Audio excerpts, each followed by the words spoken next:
Hi and welcome to the School of Statistics.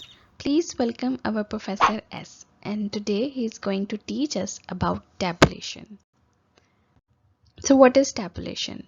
A table is a synthetic arrangement of data into vertical columns and horizontal rows. So simply we call that the process of arranging data into rows and columns is called tabulation. Tabulation means किसी भी data को table की form में लिखना. अब आप example नीचे देख सकते हो, इसे टेबल कहते हैं. अब इस टेबल में क्या होता है, एक तो कॉलम्स होते हैं और रोज होती हैं. अब अगर हम टेबल को सिंपल भी टेबल बना सकते हैं. सिंपल टेबल मीन्स कि उसमें सिर्फ नेम्स और हाइट होते हैं. सपोज वेट और एज ना हो, अगर 2 कॉलम हो तो वो क्या होगा, सिंपल टेबल होगा. डबल टेबल क्या होता है, अगर उसमें डबल हो जाए, लाइक नेम्स, हाइट और वेट हो जाए तो ये डबल है. Triple, height, weight and age हो जाए तो ये ट्रिपल टेबल है. और कम्प्लेक्स टेबल्स भी होते हैं डिपेंडिंग कि आपकी क्लासिफिकेशन की टाइप क्या है. आप 1 वे क्लासिफिकेशन कर रहे हो, 2 वे क्लासिफिकेशन कर रहे हो, मल्टीपल क्लासिफिकेशन कर रहे हो. और क्लासिफिकेशंस अगर आपको नहीं पता है कि क्या होती हैं तो do watch my previous videos. उसमें मैंने classification and types of classifications पे ब्रीफ लेक्चर दिया हुआ है ताकि आपको पता चले कि 2 वे क्लासिफिकेशन और 1 way classification and many fold classifications, इसमें क्या डिफरेंस है. इसमें ट्राइकोटमी, डायकोटमी और मैनी फोल्ड क्लासिफिकेशंस भी आती हैं. तो पहले टेबल बनाने से पहले आपको क्लासिफिकेशन के बारे में एक ब्रीफ इंफॉर्मेशन होनी चाहिए. आपके कॉन्सेप्ट ऑफ क्लासिफिकेशंस जो हैं वो क्लियर होने चाहिए, तभी आप टेबल जो है वो परफेक्ट बना सकते हैं और उसके अंदर जो भी डाटा आपने पुट करना है वो इजीली पुट हो जाएगा और इजीली उसके करैक्टरिस्टिक्स बन जाएंगे कि कौन सा जो डाटा है वो कौन से करैक्टरिस्टिक्स के अंडर आएगा. ठीक है, लेट्स गो फर्दर. अब आप ये पढ़ सकते हैं, ये है जी. अब यहाँ पे मैं आपको टेबल के बारे में मोर इन्फॉर्मेशन देने लगी हूँ. तो ये उसका टाइटल है. टाइटल क्या है कि students information of 9th standard in XYZ national school for 2023. ये एक एग्जाम्पल है, इसलिए स्कूल का नाम जो है वो XYZ है. कुछ भी हो सकता है स्कूल का नाम. ये जी आप देख लें, टेबल हमारा जनरेट हो गया है. अब जो स्टूडेंट्स इंफॉर्मेशन जो लिखा हुआ है वो आप गौर करें, आप फोकस करें कि ये जो टाइटल हमने लिखा है इसको टाइटल कहते हैं टेबल का. ये बहुत इम्पॉर्टेंट होता है, ये डिस्क्राइब करता है कि टेबल किस चीज़ के बारे में है.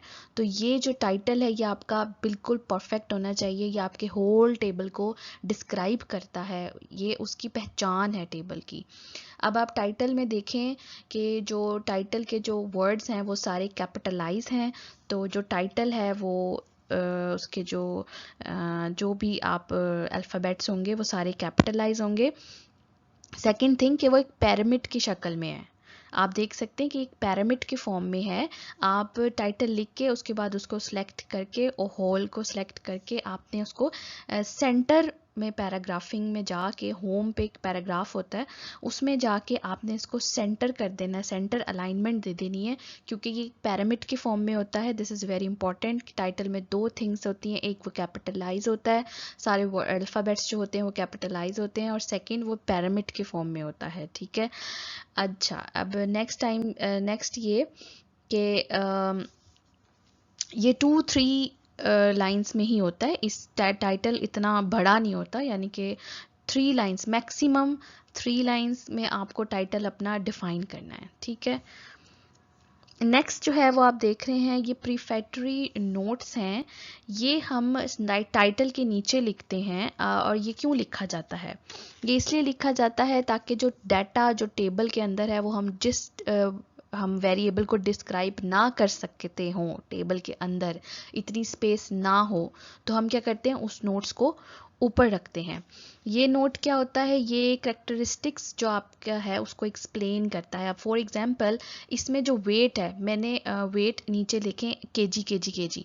फॉर एग्जांपल अगर मैं ये वेट जो है केजी नीचे ना लिखती, यानी कि 60 के आगे केजी ना लिखती, तो आपको कैसे पता चलता कि जो वेट है वो केजीज में है कि एलबीज में है.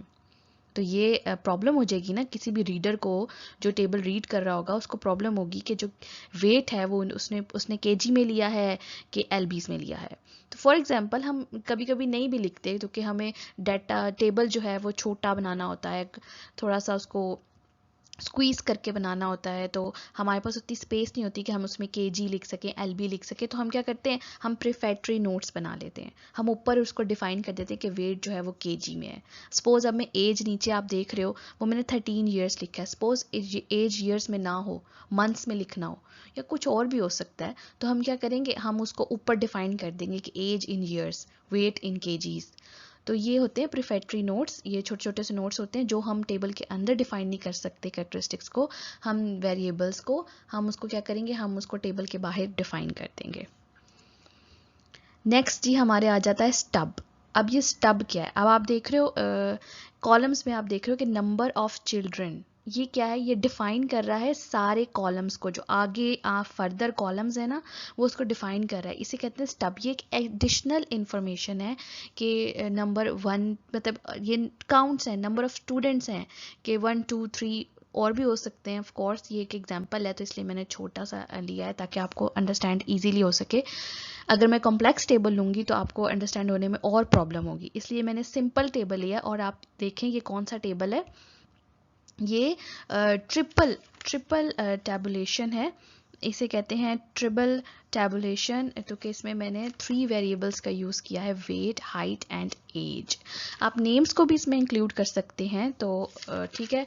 अब आप देखें नंबर ऑफ चिल्ड्रंस क्या है, ये स्टब है, ये 1 2 3 4 5 और सो ऑन जितने भी होंगे, ये एक स्टब है, ये एक एडिशनल इंफॉर्मेशन है। और ये किसको डिफाइन करी, कॉलम्स को। अच्छा जी, अब आप देखें बॉक्स हेड क्या होता है। बॉक्स हेड होता है वो जो पंजाब है ऊपर, पंजाब, ये ऑल्सो एक एडिशनल इंफॉर्मेशन है। और ये किसको डिफाइन कर रही है, ये स्टूडेंट्स को, या आप कह सकते हैं स्कूल को डिफाइन, एरिया को डिफाइन कर रही है, लोकेशन डिफाइन कर रही है कि ये जो हमने बच्चे या स्कूल हमने सेलेक्ट किया है वो कहाँ से सेलेक्ट किया है, वो पंजाब के, पंजाब का स्कूल है। पंजाब एक प्रोविंस है पाकिस्तान का, तो ये उसका स्कूल हमने सेलेक्ट किया है। ये भी एक एडिशनल इंफॉर्मेशन है और डिफाइन भी कर रही है, लोकेशन डिफाइन कर रही है, एरिया डिफाइन कर रही है कि हमने किस एरिया के, किस लोकेशन के बच्चों को या स्कूल को सिलेक्ट किया है फॉर आवर रिसर्च और whatever you are doing. Next जी है, ये है बॉडी। ये सबसे मेन और इम्पॉर्टेंट एस्पेक्ट है ऑफ अ टेबल, बॉडी। ये मतलब आपकी जो सारा डाटा है जो आपने उसको ऑर्गेनाइज किया है, जो आपने उसको क्या कहते हैं, ऑफ कोर्स हमने उसको ग्रैब किया है, उसको, ये सारा जो डाटा है वो आपकी बॉडी होती है, main aspect of a table. ये बहुत इम्पॉर्टेंट पार्ट है और इसको मैंने आगे और अच्छी तरह से ब्रीफ किया है, तो जब हम आगे चलेंगे तो मैं आपको इसको और अच्छी तरह से बताऊंगी कि इस बॉडी में हम डाटा को अरेंज्ड कैसे करते हैं। सो नेक्स्ट जी, ये हमारे पास क्या है, ये हमारे पास जो फर्स्ट है वो है फुट नोट। अब फुट नोट क्या होता है, फुट नोट जो होता है वो टेबल के इमीडिएटली नीचे आता है, ठीक है। Footnote appears immediately below the body of the table. और ये क्या एक्सप्लेन करता है, it use to explain a single fact और a part of a table. For example किसी भी कॉलम या रो का वो कोई पार्ट डिफाइन करता है जो हम ऊपर डिफाइन नहीं कर पाते हैं, ठीक है। जो आप ये बात का बिल्कुल ध्यान रखें, जो प्रीफेटरी नोट्स है ना वो बिल्कुल छोटा होता है, वो बहुत ही मिनी सा कोई होता है, उसको हम डिफाइन करते हैं टेबल के ऊपर। फॉर एग्जांपल अगर मैंने यहाँ पर लिए होते कोई समझ लें कोई मैंने पैसे लिए होते, या ये किसी और डाटा, कोई और डाटा होता, फॉर एग्जांपल ये किसी ऐसा डाटा होता जो थाउजेंड्स में होता, तो मैं प्रोफेटरी नोट्स में क्या लिखती कि जो मैंने फिगर्स लिए हुए हैं वो थाउजेंड्स में है, ठीक है। तो यानी कि छोटी छोटी सी बातें होती हैं, बहुत छोटा सा प्रीफेटरी नोट्स होता है, ये कोई इतना एक वो नहीं होता।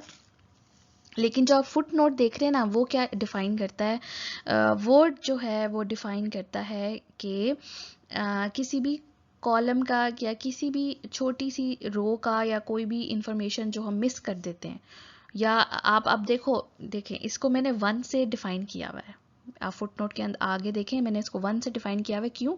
क्योंकि ऊपर जो नेम्स लिखे हुए हैं ना, अब मैंने वहाँ बताने हैं कि ये जो नेम्स हैं ये सिलेक्टिव स्टूडेंट्स हैं क्लास 9th के, ये कोई ओवरऑल स्टूडेंट्स नहीं है, ये सिलेक्टिव स्टूडेंट्स हैं ऑफ क्लास 9th, या मैं कह सकती हूँ क्लास सिलेक्टिव स्टूडेंट्स हैं ऑफ क्लास 9th बी। मैं कोई सेक्शन 9th के सेक्शंस होते हैं A B C, मतलब एक ही क्लास में इतने स्टूडेंट्स नहीं होते हैं, सेक्शन होते हैं, as you all know what school is. तो 9th क्लास B कह सकती हूँ, C कह सकती हूँ, D कह सकती हूँ।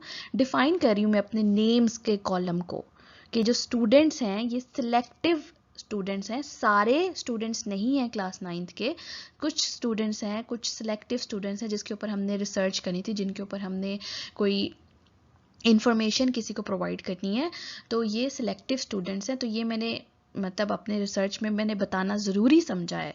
तो आप देखें मैंने 1 से उसको डिनोट किया है, selective students of the class 9th, और 1 अब आप जब आप टेबल रीड करेंगे तो नेम्स के पास मैंने छोटा सा 1 लिखा हुआ है।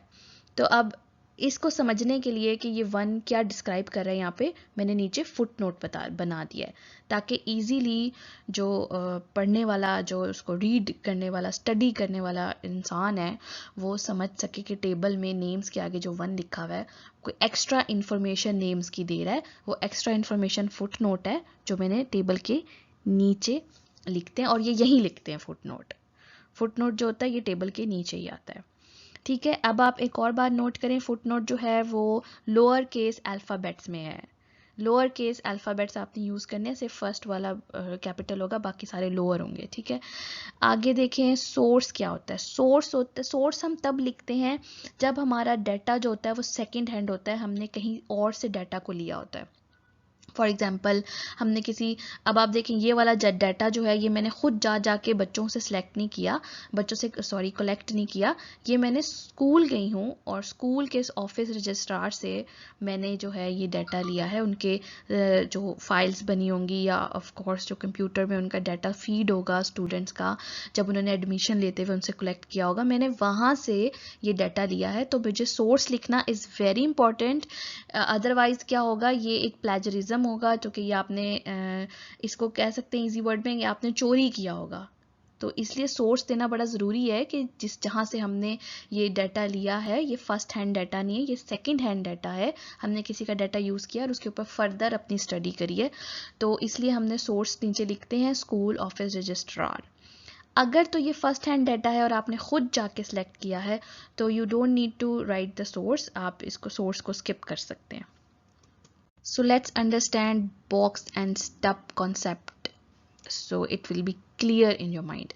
So first thing is the column and row caption should be brief, clearly defined. If you remember, मैंने Punjab and number of children जो है वो brief लिखा है और वो clearly define कर रहा है, देखते ही बता सकते हैं कि जो टेबल है वो पंजाब के किसी स्कूल से हमने डाटा कलेक्ट किया है, और ये जो स्टब है वो नंबर ऑफ चिल्ड्रन है। So it's very easy to understand, very easy to read and clearly defined. So the next is should be arranged in a natural order, usually with the most important item in the first column or row. So what that means? It means कि जब भी आपने order में चीज़ें लिखनी हैं, आपने you should be very clear about what you are writing. अगर आप नंबर्स लिख रहे हैं तो ऑफ कोर्स आपने 1 2 3 से ही स्टार्ट करना है, 1 से ही स्टार्ट करना है, आप 5 को ऊपर 6 को ऊपर अपनी मर्जी नहीं कर सकते. It's you know it is rules to draw a table और to create a table. There are some rules, you have to follow that rules. अब आप देख सकते हैं अगर आप अल्फ़ाबेटिकली भी लिखेंगे तो A B C, of course आप T पहले नहीं लिखेंगे, S पहले नहीं लिखेंगे, आप A ही पहले लिखेंगे. So you have to follow some rules and regulations. So A B C D. लेकिन अगर आपका कोई important characteristic है जो आपको पहले बताना ज़रूरी है तो आप क्या करेंगे, उसको पहले लिखेंगे. Like the important thing will come at the first. Otherwise natural order आपने follow करना है. So next is the more important characteristics may be arranged column wise rather than row wise. Let's understand with an example. अब आप ये table देखें, student ID जो हैं वो ऑफ कोर्स स्टूडेंट्स कितने हो सकते हैं, किसी कॉलेज में तो 100 तो होंगे, 50 तो होंगे, तो आप क्या आप उसको कॉलम वाइज लिखेंगे ना, तो ये जो टेबल है ये किसी का रिजल्ट है, और इंग्लिश और मैथ्स के मार्क्स आए हैं, अब उन्होंने अपने मार्क्स देखने हैं कि क्या मेरे मार्क्स आए हैं। तो अगर हम कॉलम वाइज में लिखेंगे तो वो बच्चा क्या होगा, टाइम वेस्ट किए बगैर अपने नाम को जल्दी फाइंड कर लेगा और अपने मार्क्स देख लेगा। अदरवाइज अगर मैं इसको रो वाइज में लिखती स्टूडेंट आईडी को, तो आप इमेजिन करें कि 50th बच्चा जो है वो कब जाके अपना नाम ढूंढ सकेगा, उसे बहुत टाइम लग जाएगा, इतना गुस्सा भी आएगा और फ्रस्ट्रेशन भी होगी, और आगे वो टेंशन एक होती है, एनजाइटी होती है, अपने मार्क्स आए हुए होते हैं रिजल्ट का। तो इस सब से बचने के लिए आप कॉलम वाइज उसको लिखें ताकि जो इजी टू अंडरस्टैंड हो और इजी टू ग्रैप हो और फाइंड भी अच्छे से हो जाए और टाइम भी आपको कम लगेगा। और देखें ये टेबल की खूबसूरती भी है, आप देख सकते हो कि टेबल कितना फुली और गुड अरेंज्ड लग रहा है। अगर आप इसको रो वाइज लिखेंगे तो वो बड़ा मेसी हो जाएगा। सो इस तरह टेबल जो है वो प्यारा भी लग रहा है और प्रिसाइज भी लग रहा है, और देखें अरेंज्ड भी लग रहा है कि, और पढ़ने के लिए भी दिल कर रहा है कि हाँ I can find my name very easily. So the next is if the numbers have more than 4 or 5 digits, it's very easy। अगर numbers हैं और ज़्यादा हैं तो कोई भी मिसहैप से बचने के लिए और आप क्या कर सकते हैं कि उसको ग्रुपिंग में अरेंज कर सकते हैं। जैसे टेलीफोन नंबर्स को हम ग्रुप में अरेंज कर देते हैं ना, +923012244567। तो ये क्या करते हैं, हम अरेंज कर देते हैं ताकि जो अगला बंदा है वो उसको पढ़ने के लिए, रीड करने के लिए उसके लिए इजी हो जाए और वो अंडरस्टैंड कर सके कि नंबर्स क्या हैं, और फर्स्ट लुक में ही वो समझ सके कि भाई कोई मिसहैप से बच सके। सो बेटर है कि आप जो नंबर्स हैं उनकी ग्रुपिंग कर दें। So now understand the body, जो मैंने आपको कहा था मैं आपको बाद में अंडरस्टैंड करवाऊंगी। ये है अरेंजमेंट ऑफ डाटा, ये बॉडी के ही पार्ट है कि बॉडी के अंदर जो है, टेबल की बॉडी के अंदर जो है वो डाटा को अरेंज कैसे करना है, उसके सम पार्ट्स हैं, तो आप इसको अंडरस्टैंड करें। नंबर 1 जो आपने बिल्कुल ध्यान में रखना है वो basic of classification, basis of classification. Classification में आपको अपने प्रीवियस लेक्चर में बहुत ब्रीफ, बहुत अच्छा डिफाइन कर चुकी हूँ कि क्लासिफिकेशन क्या होती है और उसकी टाइप्स क्या होती हैं और कैरेक्टरिस्टिक्स क्या होते हैं। ये मैं आपको उस लेक्चर में बहुत अच्छे से उसका कॉन्सेप्ट क्लियर कर चुकी हूँ। If you want to see, if you want to understand what classification and its types, go watch my previous videos. बल्कि इसी प्लेलिस्ट में जो फर्स्ट लेक्चर है वो क्लासिफिकेशन का ही है। So the first thing is कि द बेसिस ऑफ क्लासिफिकेशन, आपने बड़े अच्छे से अपने टेबल को क्लासिफाइड करना है। आपको पता होना चाहिए कि ये डाटा किस कैरेक्टरिस्टिक्स के नीचे फॉल करता है, क्वालिटेटिव, क्वांटिटेटिव है कि क्या है, तो उसके हिसाब से आपके जो कैरेक्टरिस्टिक्स हैं, जो आपके वेरिएबल्स हैं वो सिलेक्ट होंगे। Second is the purpose of table, very important and very easy कि आपका टेबल का पर्पस क्या है, उसको आपने माइंड में रख के टेबल को जनरेट करना है। ठीक है, नेक्स्ट इज कि डाटा जो है मे बी अरेंज्ड, डाटा जो है वो कैसे अरेंज करना है, अल्फ़ाबेटिकली अरेंज होना चाहिए, ABC, इसका ध्यान रखना है कि A ही फर्स्ट पे आएगा, नंबर हैं तो 1 ही फर्स्ट पे आएंगे। अब सेकंड क्या है, ज्योग्राफिकली लोकेशन क्या है, एरिया क्या है। अगर आपका डाटा अगर आपका टेबल जो डाटा है वो लोकेशन से उसका कोई ताल्लुक है तो फिर ज्योग्राफिकली अरेंज होगा वो। ठीक है, next is according to the magnitude. What that means, magnitude here, magnitude means is ascending or descending order। क्या आपने ऑर्डर का ध्यान रखना है, वो असेंडिंग ऑर्डर में अगर आपका डाटा फिट होता है उसको असेंडिंग ऑर्डर में करना है, अगर आपका डाटा कोई डिसेंडिंग ऑर्डर का है तो उसको डिसेंडिंग ऑर्डर में करना है। So next is historically means कि according to the time of occurrence, यानी कि अगर बर्थ है तो किसकी बर्थ पहले हुई है तो वो पहले आएगा, जिसकी बर्थ बाद में हुई है तो वो बाद में आएगा। अगर आप किसी हेल्थ इशू पे कर रहे हैं कोई रिसर्च तो उसका डाटा भी उसके टाइमिंग के हिसाब से आएगा कि कब वो जो स्पेसिफिक इलनेस है वो अक्कर हुई थी और कब वो हील हो गई थी, तो उसका आपने ध्यान रखना है। बाय क्लासेस मीन्स के male female, gender, like gender अगर आपने डिस्क्राइब करना है तो जेंडर के नीचे मेल और फीमेल आता है, तो इसी तरह का whatsoever। The last one is the progressive arrangement. So ये आपने ध्यान रखना है इन चीज़ों का टेबल बनाते हुए, तो यू विल नॉट कंकर एनी मिस्टेक और your table will be perfect. So thank you for watching. Do subscribe, like and share.